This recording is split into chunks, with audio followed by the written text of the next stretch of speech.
Good morning, students. Hello, everybody. Welcome to my class. Today, I am going to start a new chapter, Triangles, from class 9 Mathematics. About triangle is known to each and everyone. It is done in lower classes. Today, I am going to explain you about congruence of triangles. Now, first of all, tell me what is congruence. Actually, congruence means equal in all respect. For example, two squares are congruent when if the length of their sides, if the length of the sides of both the squares are equal. Two squares, they look same, their shape is also same, but they may or may not be congruent. They shall be congruent only when the length of the sides of both the squares are equal. Therefore, if the length of both sides of both the squares are equal, then their areas are also equal. Therefore, we can say that two figures are congruent if their shape, their size are equal, their areas are also equal.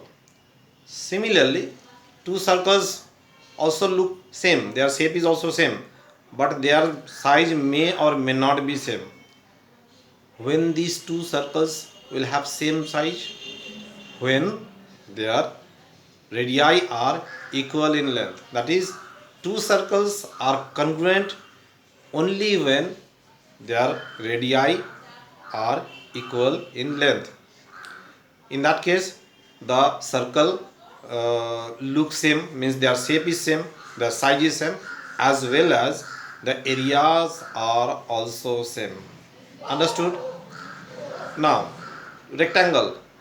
Two rectangles may or may not be congruent. So what is the condition that they will be congruent? If their length and breadth are equal. That is, if the length and breadth of both the rectangles are equal, then their areas are also equal. In that case, the rectangles become congruent. Therefore, two rectangles are congruent when their length and breadth are equal. Understood? Now, we are going to learn about the congruence of triangle in this chapter. So, you all know, you have done it in the lower classes also, that two triangles become congruent in certain conditions are there. Actually, there are four criteria. So, according to those criteria, the triangle become congruent. Now, first of all, let me introduce the criteria. The first criteria is known as the side, side, side. That is, if the three sides of both the triangles become equal, then they become congruent. In that case, their shape, their size, their areas, everything become equal. Okay, let me explain with the diagram.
So here two triangles are there.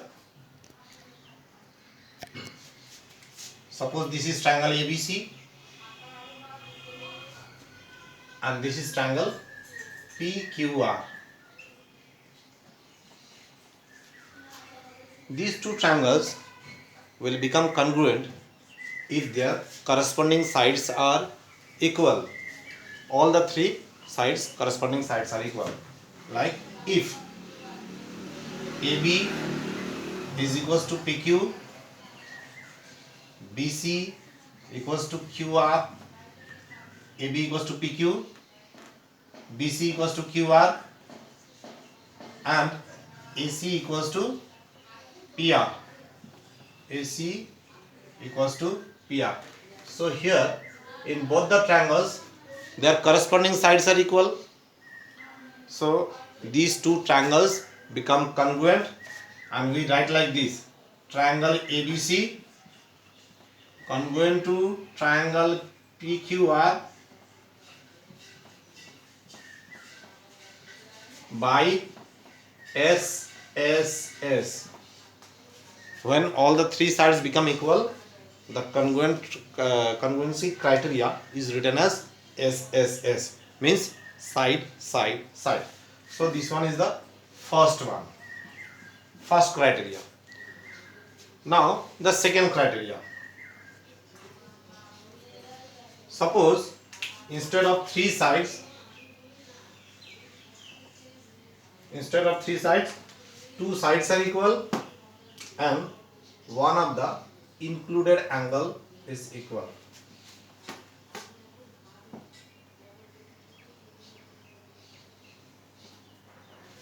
See here, suppose in these two triangles AB is equals to PQ, BC equals to QR, and angle B is equals to angle Q. Okay. The second criteria is SAS. Why it is called so? See here, AB is equals to PQ, BC is equals to QR, and the included angle B is equals to angle Q. That is angle B is equals to angle Q. We generally used to write angle ABC. You will also write like that, the whole thing. Angle ABC is equals to angle PQR. So here two sides and included angles are equal. Therefore these two triangles become congruent by side angle side written as SAS. You must be very careful about this criteria. See, it is very very important. Why it is important? Sometimes by mistake anyone sees that two sides are equal and any one of the angle is equal. In that case he or she may by mistake will write that they are congruent by SAS. Actually SAS does not mean two sides and any angle. It means two sides and included angle. This one is very very important. This angle is not any angle. This angle is included angle. So instead of, if I take angle B, instead of B, if I am taking C and R, then they will not be congruent, because angle C is not the included angle of these two equal sides. Since AB and BC are equal, then their included angle is only angle B. Got it? Here also, since PQ and QR are equal corresponding sides, then their included angle is angle Q only. We cannot take angle R or we cannot take angle P. Understood? Also, suppose if instead of AB and BC, if let AB and AC are equal with PQ and PR respectively, that means if AB is equals to PQ and AC is equals to PR and angle B is equals to angle Q, in that case also these two triangles are not congruent. Be particular about this criteria, it is very very important. See, since these two sides are taken, we have taken AB and AC, then the included angle is angle A. So in that case we cannot take angle B. Similarly here also, since I am taking PQ and QR, then included angle is angle P only and not angle Q or not angle R. Therefore, two triangles, if their two sides are equal, two sides of both the triangles are equal and their included angles are also equal, in that case only these two triangles will be congruent by the criteria SAS. Understood? Nice. Now the third criteria.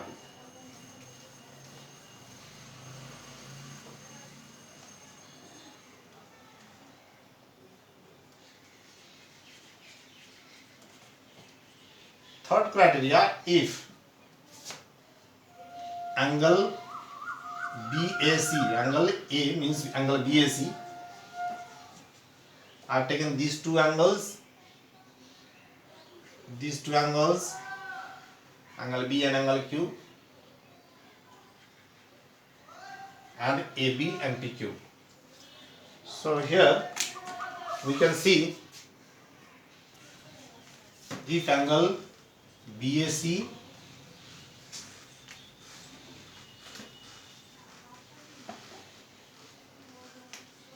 angle BAC is equals to angle QPR, angle ABC is equals to angle PQR, that is two angles are equal, and AB is equals to PQ, then these two triangles become congruent by the criteria. Triangle ABC is congruent to triangle PQR by the criteria ASA. Here you can see that AB is the included side of these two angles. Similarly, PQ is the included side of these two angles. Therefore, if two triangles have two angles equal and their included side is also equal, then these two triangles are congruent by the criteria angle side angle. You can see that side is the included side of both the angles. AB is the included side of angle A and angle B. PQ is the included side of angle P and angle Q. So this is the criteria ASA. Sometimes we can also take any side, it becomes congruent. Means I want to say, if I am taking angle A and angle P and angle B is equals to angle Q, then I can take any other side. Instead of included side, I can take any other side. In that case, it becomes AAS, not ASA. It becomes AAS, and we can easily prove that AAS is also used to prove two triangles congruent. The fourth one, the fourth criteria, it is right angle, hypotenuse and side, means the congruence of two right triangles are involved here. Two right triangles. So first of all, let me draw two right triangles.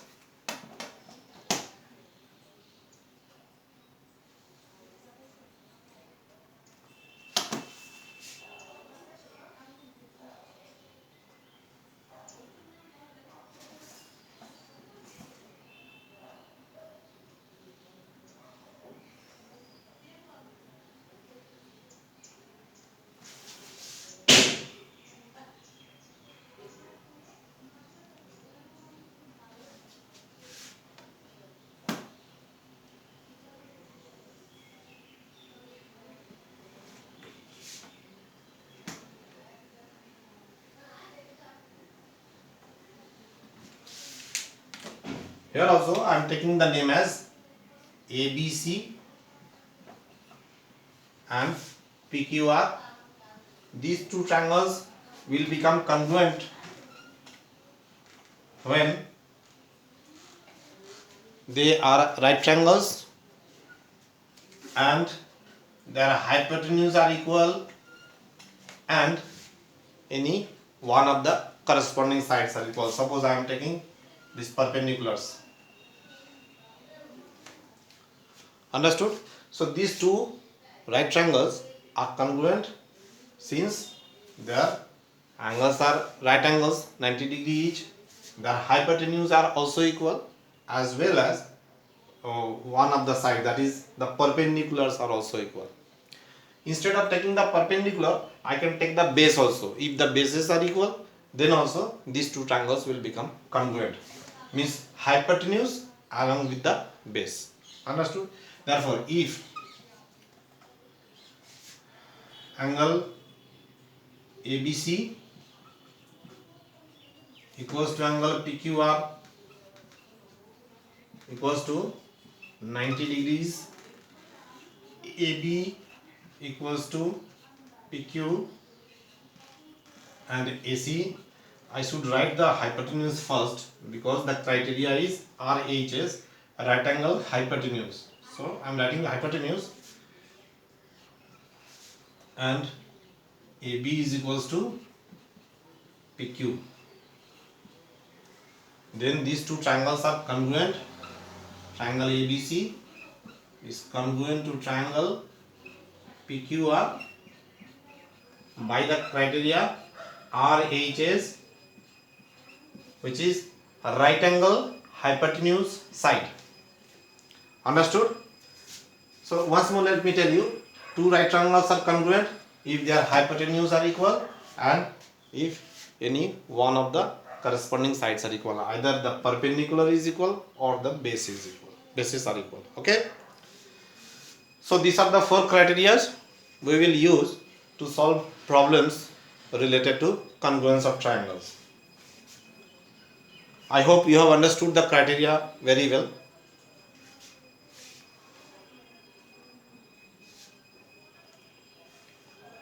So let us wrap up today. Tomorrow in the next class I shall start with the problems.